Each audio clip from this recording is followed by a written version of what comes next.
Hi friend, আবার ready হয়ে গেছি। আমরা বালতাল থেকে শ্রীনগরে যাওয়ার জন্য একটা শেয়ারিং কার করেছিলাম। ওই মাথা পিছু 500 টাকা করে নিয়েছিল। তো আমরা এখন শ্রীনগরে যাচ্ছি। তো শ্রীনগরে যাওয়ার পথে যে রাস্তার ভিউগুলো খুবই সুন্দর ছিল, কিন্তু একটাই জিনিস ছিল না।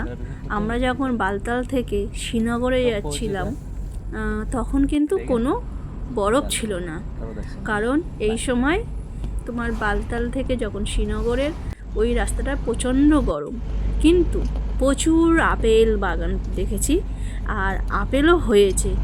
তো আপনারা দেখতে পাচ্ছেন কি না জানি না, আপেল হয়ে আছে। তো খুব ভালো লাগছিল।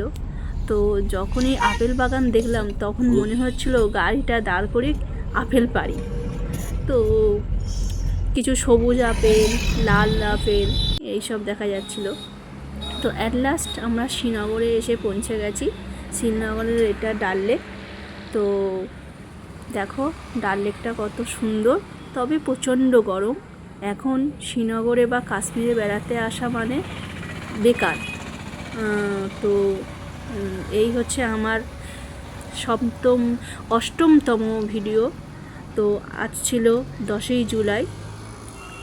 তো আজ এই পর্যন্ত, নেক্সট ভিডিওতে আবার দেখা হচ্ছে। হ্যাঁ, আর একটা, এইটা হচ্ছে শ্রীনগরের তোমার রাতের ভিউ।